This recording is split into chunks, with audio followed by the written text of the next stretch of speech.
صلو علی الحبیب صلی اللہ تعالی علی محمد۔ بسم اللہ الرحمن الرحیم۔ صحیح بخاری حدیث نمبر 7۔ ہرقل نے ان کے پاس قریش کے قافلے میں ایک آدمی بلانے کو بھیجا، اور اس وقت یہ لوگ تجارت کے لیے ملک شام گئے ہوئے تھے، اور یہ وہ زمانہ تھا جب رسول اللہ صلی اللہ علیہ وآلہ وسلم نے قریش اور ابو سفیان سے ایک وقتی عہد کیا ہوا تھا۔ جب ابو سفیان اور دوسرے لوگ ہرقل کے پاس ایلیا پہنچے، جہاں ہرقل نے دربار طلب کیا تھا، اس کے گرد روم کے بڑے بڑے لوگ بیٹھے ہوئے تھے۔ ہرقل نے ان کو اور اپنے ترجمان کو بلوایا، پھر ان سے پوچھا کہ تم میں سے کون شخص مدعی رسالت کا زیادہ قریبی عزیز ہے؟ ابو سفیان کہتے ہیں کہ میں بول اٹھا کہ میں اس کا سب سے زیادہ قریبی رشتہ دار ہوں۔ یہ سن کر ہرقل نے حکم دیا کہ اس کو یعنی ابو سفیان کو میرے قریب لا کر بٹھاؤ، اور اس کے ساتھیوں کو اس کی پیٹھ کے پیچھے بٹھا دو۔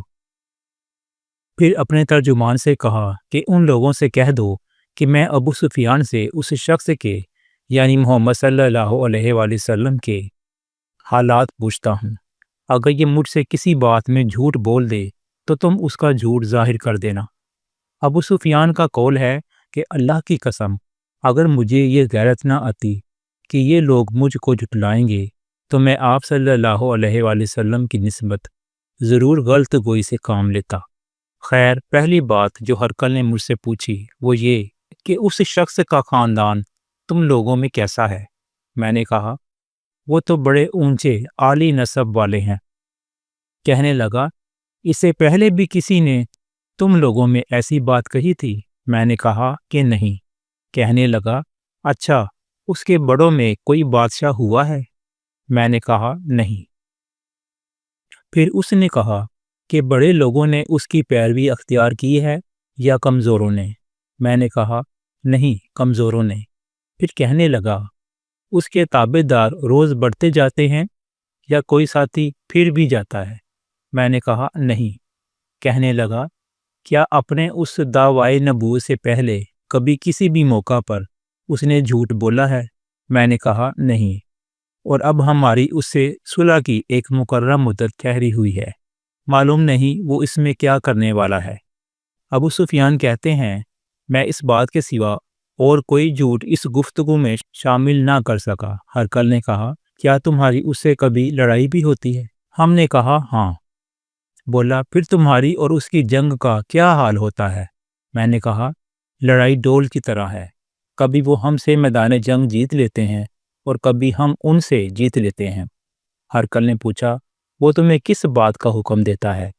میں نے کہا وہ کہتا ہے کہ صرف ایک اللہ ہی کی عبادت کرو، اس کا کسی کو شریک نہ بناؤ، اور اپنے باپ دادا کی شرک کی باتیں چھوڑ دو، اور ہمیں نماز پڑھنے، سچ بولنے، پرہیزگاری اور صلہ رحمی کا حکم دیتا ہے۔ یہ سب سن کر پھر ہرقل نے اپنے ترجمان سے کہا کہ ابو سفیان سے کہہ دے کہ میں نے تم سے اس کا نسب پوچھا تو تم نے کہا کہ وہ ہم میں عالی نسب ہے، اور پیغمبر اپنی قوم میں عالی نسب ہی بھیجے جایا کرتے ہیں۔ پھر میں نے تم سے پوچھا کہ دعوی نبوت کی یہ بات تمہارے اندر اس سے پہلے کسی اور نے بھی کہی تھی؟ تو تم نے جواب دیا کہ نہیں۔ تب میں نے اپنے دل میں کہا کہ اگر یہ بات اس سے پہلے کسی نے نہیں کہی ہوتی تو میں سمجھتا کہ اس شخص نے بھی اسی بات کی تقلید کی ہے جو پہلے کہی جا چکی ہے۔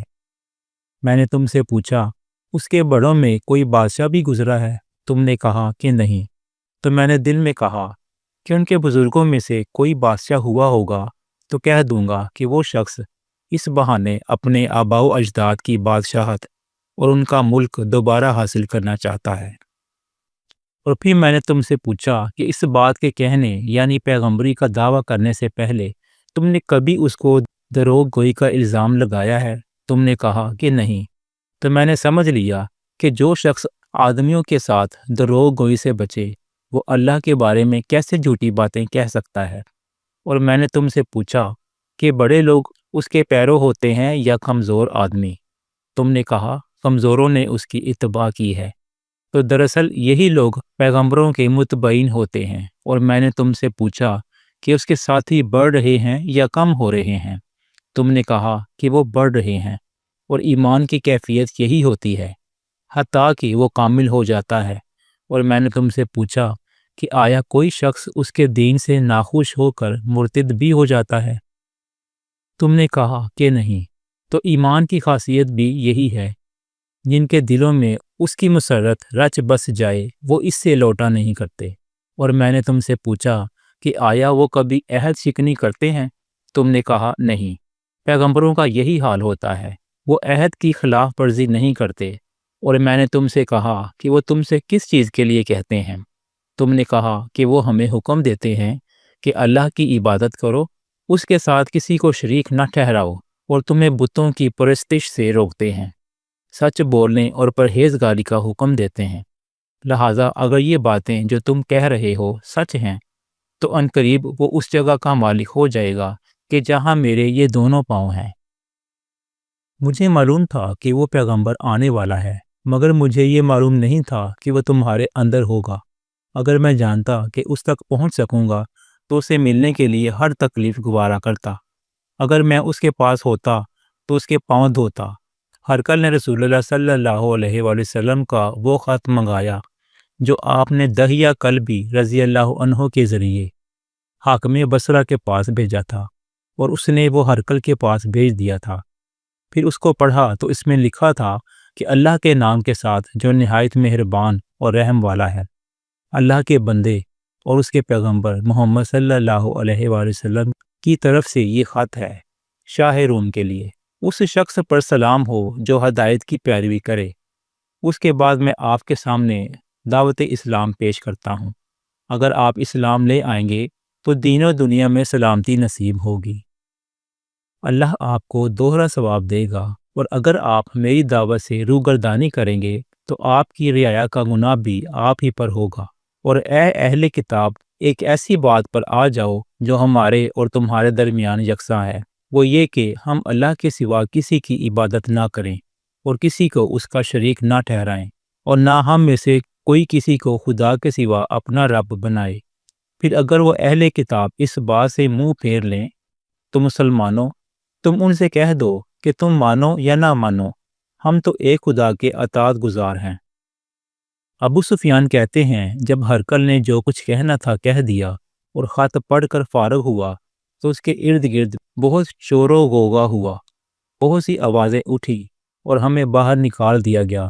تب میں نے اپنے ساتھیوں سے کہا، ابو قبشہ کے بیٹے حضور صلی اللہ علیہ وآلہ وسلم کا معاملہ تو بہت بڑھ گیا ہے، دیکھو تو اس سے بنی اصغر کا بادشاہ بھی ڈرتا ہے۔ مجھے اس وقت سے اس بات کا یقین ہو گیا کہ حضور صلی اللہ علیہ وآلہ وسلم عنقریب غالب ہو کر رہیں گے، حتیٰ کہ اللہ نے مجھے مسلمان کر دیا۔ راوی کا بیان ہے کہ ابن ناطور ایلیہ کا حکم، ہرقل کا مصاحب اور شام کے نصارہ کا لاٹ پادری بیان کرتا تھا کہ ہرقل جب ایلیہ آیا کرتا تو ایک دن صبح کو پریشان اٹھا تو اس کے درباریوں نے دریافت کیا کہ آج ہم آپ کی حالت بدلی ہوئی پاتے ہیں، کیا وجہ ہے؟ ابن ناطور کا بیان ہے کہ ہرقل نجومی تھا، علم نجوم میں وہ پوری مہارت رکھتا تھا۔ اس نے اپنے ہم نشینوں کو بتایا کہ میں نے آج رات ستاروں پر نظر ڈالی تو دیکھا کہ ختنہ کرنے والوں کا بادشاہ ہمارے ملک پر غالب آ گیا ہے۔ بھلا اس زمانے میں کون لوگ ختنہ کرتے ہیں؟ انہوں نے کہا کہ یہود کے سوا کوئی ختنہ نہیں کرتا، سو ان کی وجہ سے پریشان نہ ہوں۔ سلطنت کے تمام شہروں میں یہ حکم لکھ بھیجیے کہ وہاں جتنے یہودی ہوں سب قتل کر دیے جائیں۔ وہ لوگ انہی باتوں میں مشغول تھے کہ ہرقل کے پاس ایک آدمی لایا گیا جسے شاہ غسان نے بھیجا تھا۔ اس نے حضور صلی اللہ علیہ وآلہ وسلم کے حالات بیان کیے۔ جب ہرقل نے سارے حالات سن لیے تو کہا، جا کر دیکھو وہ ختنہ کیے ہوئے ہے یا نہیں۔ انہوں نے اسے دیکھا تو بتلایا کہ وہ ختنہ کیا ہوا ہے۔ ہرقل نے جب اس شخص سے عرب کے بارے میں پوچھا تو اس نے بتلایا کہ وہ ختنہ کرتے ہیں۔ تب ہرقل نے کہا کہ یہی محمد صلی اللہ علیہ وآلہ وسلم اس امت کے بادشاہ ہیں جو پیدا ہو چکے ہیں۔ پھر اس نے اپنے ایک دوست کو رومیہ خط لکھا اور وہ بھی علم نجوم میں ہرقل کی طرح ماہر تھا۔ پھر وہاں سے ہرقل حمص چلا گیا۔ ابھی حمص سے نکلا نہیں تھا کہ اس کے دوست کا خط اس کے جواب میں آ گیا۔ اس کی رائے بھی حضور صلی اللہ علیہ وآلہ وسلم کے ظہور کے بارے میں ہرقل کے موافق تھی کہ محمد صلی اللہ علیہ وآلہ وسلم واقعی پیغمبر ہیں۔ اس کے بعد ہرقل نے روم کے بڑے آدمیوں کو اپنے حمص کے محل میں طلب کیا اور اس کے حکم سے محل کے دروازے بند کر لیے گئے۔ پھر وہ اپنے خاص محل سے باہر آیا اور کہا، اے روم والو، کیا ہدایت اور کامیابی میں کچھ حصہ تمہارے لیے بھی ہے؟ اگر تم اپنی سلطنت کی بقا چاہتے ہو تو پھر اس نبی صلی اللہ علیہ وآلہ وسلم کی بیعت کر لو اور مسلمان ہو جاؤ۔ یہ سننا تھا کہ پھر وہ لوگ وحشی گدھوں کی طرح دروازوں کی طرف دوڑے مگر انہیں بند پایا۔ آخر جب ہرقل نے اس بات سے ان کی یہ نفرت دیکھی اور ان کے ایمان لانے سے مایوس ہو گیا تو کہنے لگا کہ ان لوگوں کو میرے پاس لاؤ۔